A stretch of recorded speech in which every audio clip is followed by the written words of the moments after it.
Their boat was intercepted. I know our friends from Due Dissidence, I even know you guys as well, covered it when the boat was taken over. And Greta was handcuffed and deported from Israel to, I believe, France at the time. And she did get a chance to speak before reporters. So this was her interaction with with what happened to her. People are saying that this was a PR stunt. Look, what's happening in Gaza is horrific. Okay, I don't like seeing any more violence. In fact, I would love to see a year of peace, but I don't know if that's going to happen. But let's go ahead and play this video here in its full entirety. How did the Israelis treat you? We saw them giving out sandwiches on their social media. How did Yeah, they probably have posted lots of PR stunt videos. As I said, I have not seen anything, but they did an illegal act by kidnapping us on international waters and against our will, bringing us to Israel, keeping us in the bottom of the boat, not letting us getting out and so on. But that is not the real story here. The real story is that there is a genocide going on in Gaza and a systematic starvation following the siege and blockade now, which is leading to food, medicine, water that are desperately needed to get into Gaza is prevented from doing so. But of course, there are many attempts like this mission, both by sea and land, to break that siege and open up a humanitarian corridor. Could I ask you, did you have, you said you had no contact at all with any of your other colleagues from the boat when you were detained? Is that what you said? No, that's not what I said. I was just mainly speaking. I don't really know what's going on because you don't know what's going on with the others. Are you worried about? I wasn't able to say goodbye. Are you worried about the others that they might be detained? Yeah, I'm very worried about them. We heard many different messages pointing towards that they would not make it easy. And there were troubles with being able to see lawyers. So I'm very much calling for their immediate release and calling for everyone who can to mobilize to their governments and other ways to demand their immediate release. And of course, to demand not only humanitarian aid being let into Gaza, but also a ceasefire, but most importantly, an end to the occupation and an end to the systemic oppression and violence that Palestinians are facing on an everyday basis. Are you disappointed you didn't manage to break the blockade? I don't know if disappointed is the right word. This is a continued violation of international law and war crimes that Israel are systematically committing against Palestinians by not letting aid come in, by starving people and mass slaughtering in every possible way. No. During a live streamed full-blown genocide that the world is watching. Okay, look, I know there's varying opinions about Greta, and was this maybe a PR stunt to get more attention? Well, attention to what's happening to the men, women, and children in Gaza. Yes, let's get attention to that. All right, on a personal note, I have a godniece, and I can only imagine the pain and suffering of what a family sees when they see a kid starving, or when a kid is crying because their family is buried on the rubble. Look, I don't have a solution for peace. I don't know. Maybe that window is closed. Maybe it's done. Maybe the Middle East is forever cursed with forever wars. I don't know. But we have got to try something different than constant bombing and explosions. Gaza's a moonscape. It's probably inevitable. I hate saying this, but the way things are going, Israel looks like it's going to be occupying Gaza. There's going to be a Riviera of the Middle East, but the foundation will be built on blood and bones, and it doesn't have to be that way. It doesn't have to be that way. So with Greta doing this, does it bring attention? Yes. But there is the issue of, is food and aid getting into Gaza? Is it enough? Because people are starving, people are dying, disease is rampant, and we are still seeing this war, the conflict, escalate and escalate and escalate. and bounds of reason here, because I know that you and Pasta also had an argument about this, if something would happen to Greta, whether or not the boat would be intercepted. But I just want to get your thoughts on this, Matt, especially in regards to the conversation you and Pasta had before you had me and Daniel join your show a few days ago.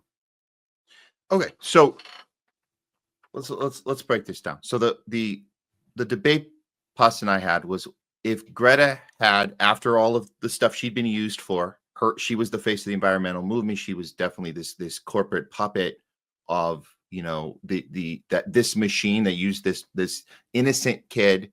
At the time, she was 15. She's now like 27. This was many years ago. So her use for them, from what I was seeing, that this looked different. This looked like somebody who broke off from that establishment and is on the right side of history. So that's my going in, and just to see the coverage and how it's changed, how there's no more nice articles about her from CNN and MSNBC and all the other, you know, liberal quote unquote publications. They're all calling her like anti-Semitic. They're doing all this before she arrived. So the idea, she gets on this boat, she's doing this live stream, she's having the interview with Amy Goodman. The intention is good. So my best guess was, look, if this was a way to show that how are we going to get aid to them? You got to take somebody like Greta, put her on a boat, and like that might be the protection you need, because Israel knows they can't murder somebody at that level. I mean, they could, so it's dangerous. So Pasta made a bet with me that if she doesn't get murdered, then it was all a psyop. I think at the time I should have articulated a little better. That shouldn't have been the onus of him winning the bet. Shouldn't have been whether she was killed or not. There's more to that story, because she could have arrived and not been killed, but there's a lot of other things that could have happened that proved that this was legit and this was organic. The problem is, and I admitted this on our live show yesterday, Pasta wasn't on, but I told our audience, after looking into this, and I'm going to give the commentary right now, when I looked at this, and I have, you know, I'm humble enough to admit I was wrong. Pasta was right on his assessment, and the reason why he was right, this is a psyop. I know it's gonna disappoint people, but I'm gonna tell you guys why. It's not what she said. It's not what she said in the interview. It's what she didn't say. That's the psyop. So let me explain. So knowing that, you know, Israel, as she calls it, capturing, kidnapping, held against our will, that's not actually what happened. We saw them getting these sandwiches. We saw them getting treated far better than any hostage they take, any lives they destroy in Palestine. You guys understand, if you've been looking at this, you understand that they've been taking unlawfully. They call them prisoners. By the way, when Israel takes somebody hostage, they're a prisoner. When Hamas takes someone hostage, they're called a hostage, just to be clear on the verbiage that's used. But there've been thousands of hostages taken well before October 7th.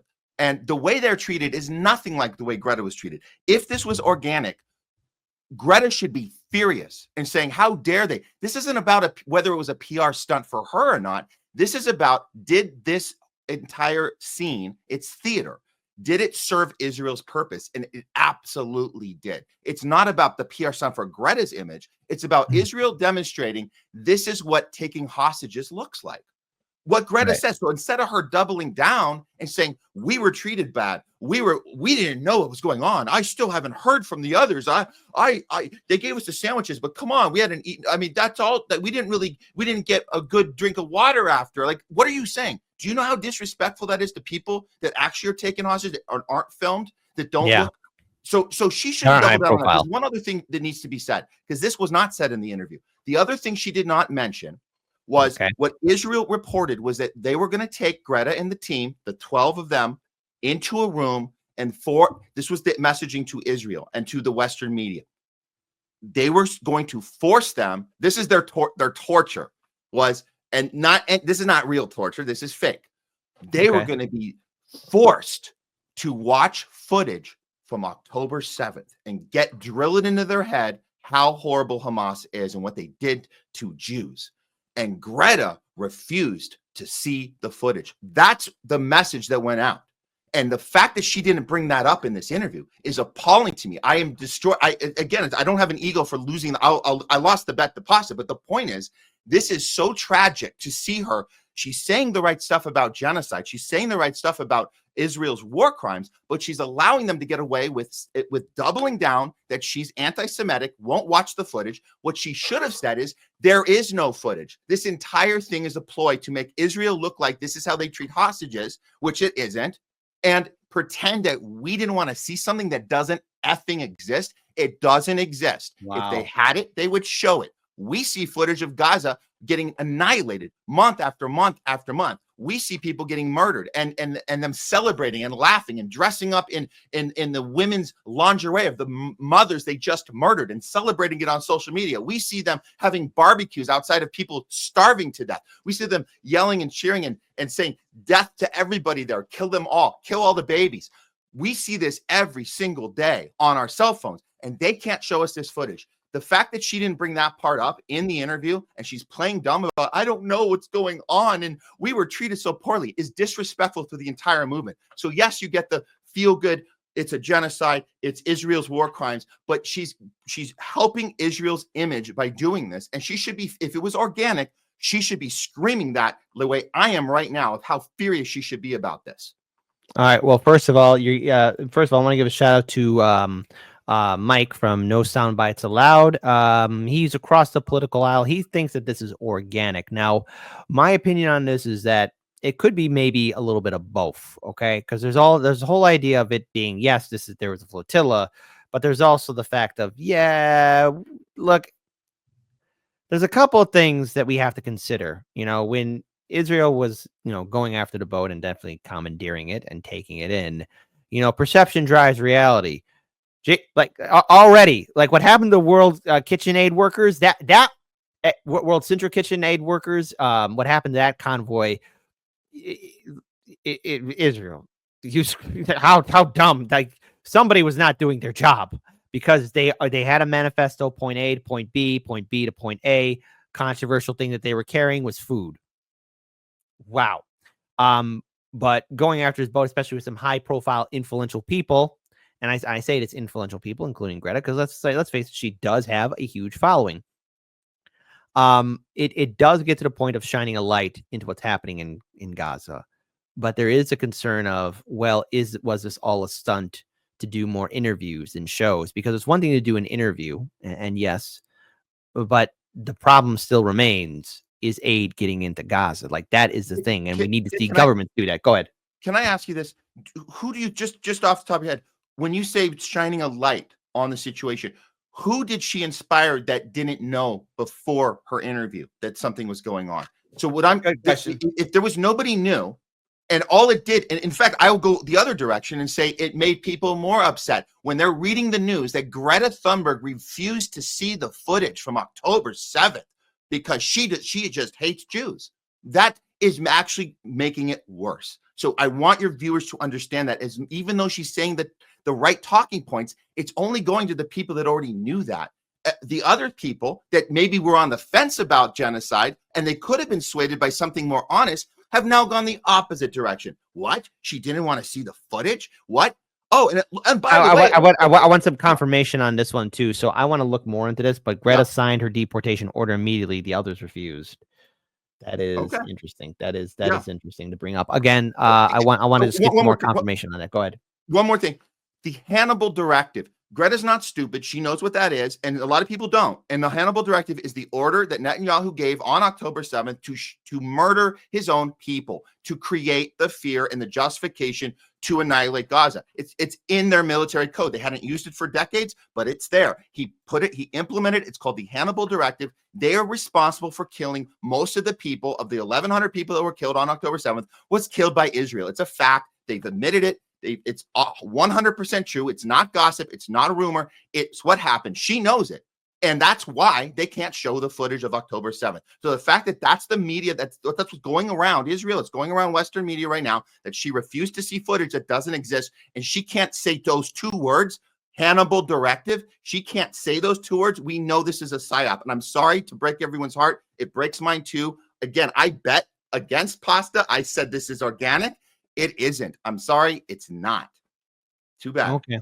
And so, we are seeing you know, and you know, there's a couple people posting on social media that Greta, because there's a little bit more. Hold on, there's a little bit more of this video here that I want to play up here. So we're gonna go.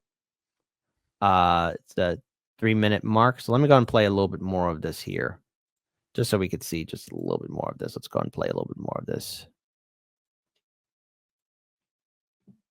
With Israel's illegal actions, but most importantly, their complicity in the genocide that's going on now by sending aid, by sending military and financial support to Israel. They are also part of the killings of Palestinians. There's a conference coming up at the UN. France is thinking of recognizing the state of Palestine. How do you feel about that? It's the very, very bare minimum. Of course, welcome, but we need so much more than that. When there's even a risk of genocide happening, we have a duty to prevent that from happening. And right now we are so far gone beyond that stage. It is there are no words to describe the betrayal that is happening every day by our own governments. You were made the choice. You were offered the choice to return straight away, or for leaving Israel. Can you tell us? You chose to leave Israel straight away. We've been told that people were forced to sign papers in which they recognized they'd entered the country illegally. Did that happen for you? I did not recognize that I entered the country legally. I made it very clear in my testimony that we were kidnapped on international waters and brought there against our own will into Israel. What did Israeli authorities say to you? What did Israeli authorities say were the reasons for your detention and arrest? Many different things. Did you have to sign a paper for leaving Israel? Well, depends on what you're referring to. There were talks about some reporters that had to sign papers. They you recognized what you did was illegal. Yeah, I did not sign that. Why would I? What do you think you achieved from your mission? This was a mission of trying to, once again, the Freedom Flotilla coalition has been continuously sending boats aiming to break the siege and open up a humanitarian corridor since 2008. And this was one of those missions. And right now, more important than ever, because of the siege and because of the systematic starvation of over 2 million people and the full-blown live stream genocide, this was a mission of attempting to once again bring aid to Gaza, which is desperately needed, but also to send solidarity and say that we see you, we see what is happening, and we cannot accept just witnessing all this and doing nothing. That can never be an option. I'm terrified at seeing how this extremely deadly passivity and silence is all over the world, leading to so many deaths.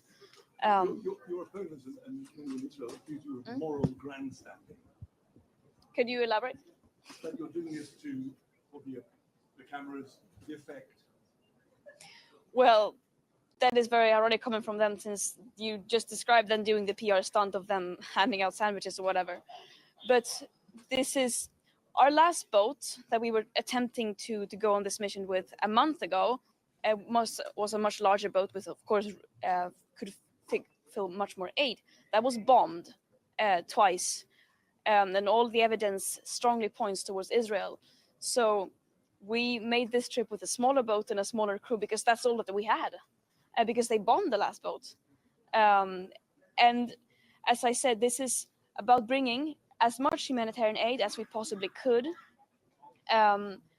while also sending a message of solidarity and hope, telling Palestinians that we stand behind you in this struggle, and we are joining the global uprising of people demanding an end to the oppression and decolonization, not just in the metaphor.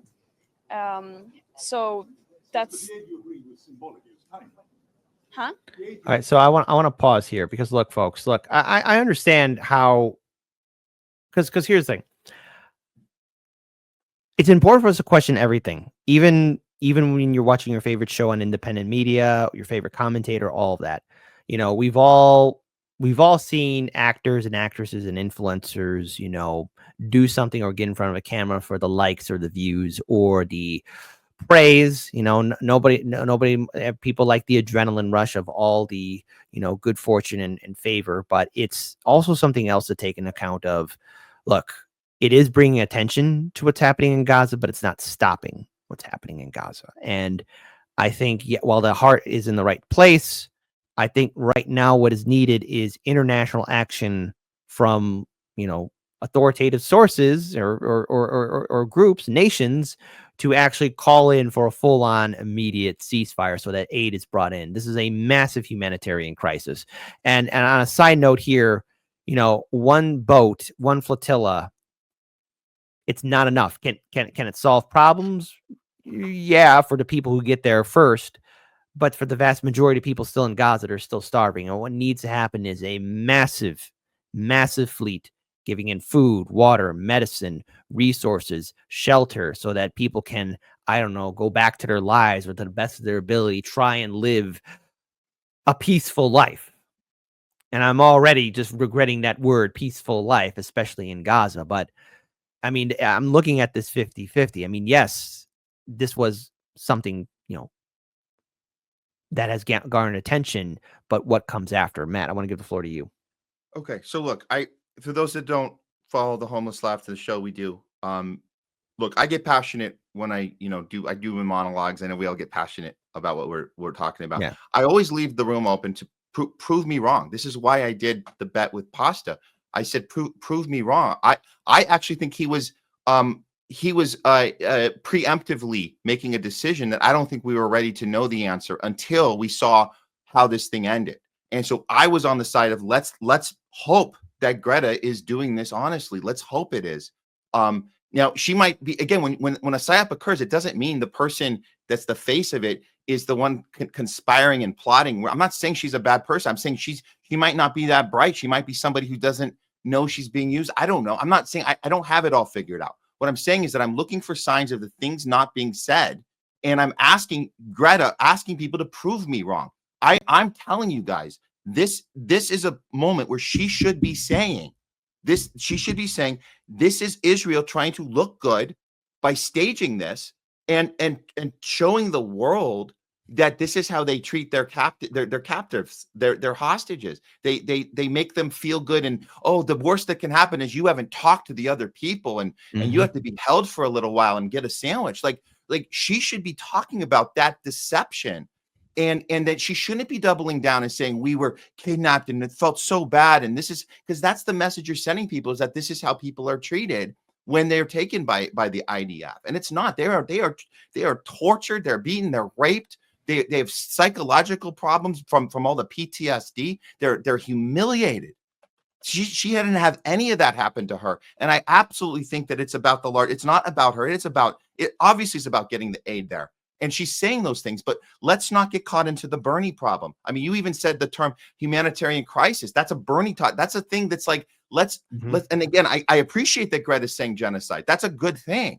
And it's a good thing to say they're keeping aid from they're starving these people to death. But we have to go further and we have to say, look, prove me wrong. But I don't want to hold my breath on something that isn't there. It's not changing minds right now. I'm telling you, this thing is not changing any minds. It's making people think that she is anti-Semitic for doing this. That's what is happening right now. You guys are missing that part. The fact she refused to see the October 7th footage. That should be the first thing we talk about. Where is that coming from? That should be infuriating to her. There is no footage. I assure you, there is no footage. We've been covering this for months and months and months, the whole way. And Israel is admitting this. They're saying we did the Hannibal Directive. They openly say it, that's the means to the end, to get the manufacturer consent to take care of business for the greater good. It's always the same thing. For the greater good, you have to compromise your own morals and integrity to achieve the goal. The goal is Israel occupation. Israel is an occupied state. You can't have peace when Israel is, by definition, is an ethno state. It's an occupier. It's an apartheid state that only exists because it occupies, only exists because it ethnically cleanses.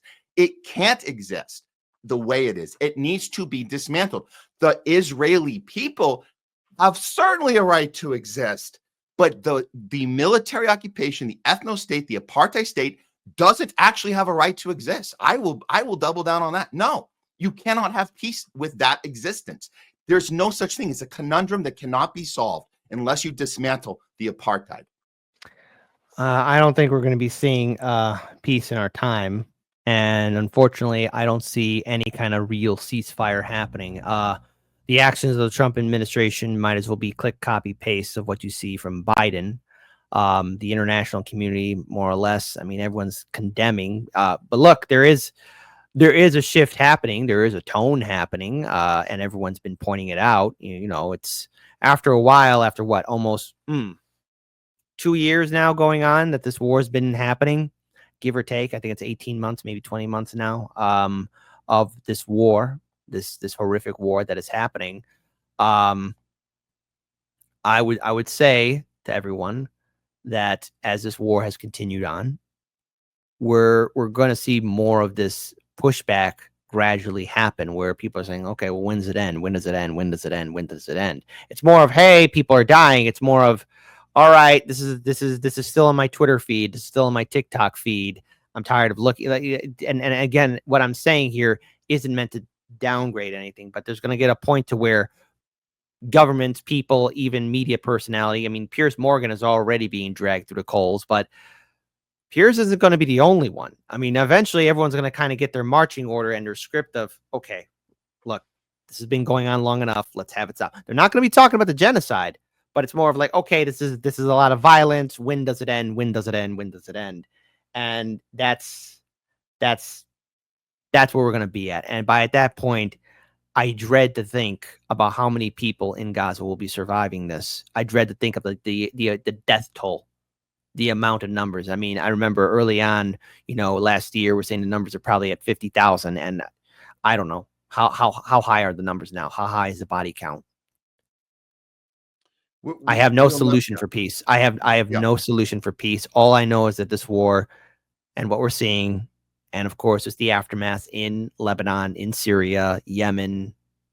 God forbid if anything happens with Iran, all what it's going to do is lay down the foundation for the next one. And we, as a people, as a species, all of us humans, this war is a reflection on ourselves, because I know that there's a person like me in Gaza.